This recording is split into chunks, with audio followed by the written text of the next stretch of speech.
বিশেষ আদেশ জারি করে গণভোটের মাধ্যমে জুলাই সনদ বাস্তবায়নের দুটি বিকল্প প্রস্তাব দিয়েছে ঐকমত্য কমিশন। দুই প্রস্তাবেই আদেশ জারি ও গণভোটের বিষয়টি একই, তবে দ্বিতীয় প্রস্তাবে বেঁধে দেওয়া সময়ের মধ্যে পরবর্তী সরকার বিষয়টি চূড়ান্ত না করতে পারলে স্বয়ংক্রিয়ভাবে জুলাই সনদ ও সংবিধানে সংযুক্ত হওয়ার কথা বলা হয়েছে। গণভোটের রায় আগামী নির্বাচিত সরকার উপেক্ষা করবে না বলেও আশা ঐকমত্য কমিশনের। মেহেদী হাসানের রিপোর্ট।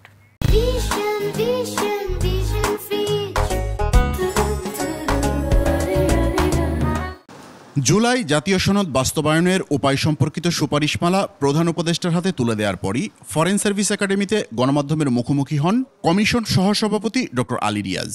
শুরুতেই ঐকমত্য কমিশন গঠনের প্রেক্ষাপট, দীর্ঘ আলোচনা, সনদ প্রণয়ন সহ গেল প্রায় এক বছরের সব ঘটনা তুলে ধরেন। গণতন্ত্র চর্চার ক্ষেত্রে বারবার যে হোঁচট খাওয়ার পথ, সনদের আইনি ভিত্তি আর এর বাস্তবায়নের রূপরেখা তুলে ধরা হয়েছে 3 ধাপে। প্রথম 2 ধাপে আছে অধ্যাদেশ বা সরকারি আদেশের মাধ্যমে যেসব সুপারিশ বাস্তবায়ন করা যাবে। তৃতীয় ধাপে সংবিধান সংশ্লিষ্ট 48টি বিষয়ে আদেশ জারির মাধ্যমে গণভোট আয়োজনের জন্য 2টি বিকল্প প্রস্তাব দেওয়া হয়েছে। ত্রয়োদশ জাতীয় সংসদ একই সঙ্গে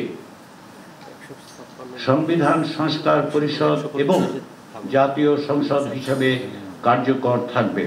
যদি সংবিধান সংস্কার পরিষদ 270 দিনের মধ্যে তাদের দায়িত্ব সম্পাদন করতে না পারেন, তাহলে গণভোটে পাশ হওয়া বিলটি স্বয়ংক্রিয়ভাবে অর্থাৎ আপনি সংবিধানের সংশ্লিষ্ট অনুচ্ছেদগুলোকে প্রতিস্থাপন করবে।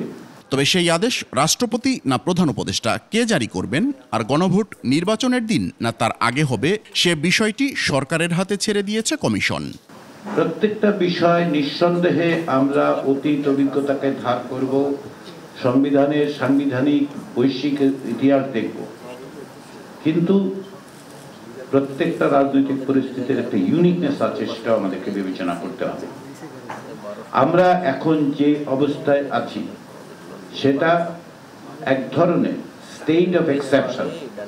আগামী জাতীয় সংসদ ও সংবিধান সংস্কার পরিষদ কিভাবে ও কতদিনের মধ্যে কাজ করবে তারও রূপরেখা তুলে ধরেন ডক্টর আলী রিয়াজ।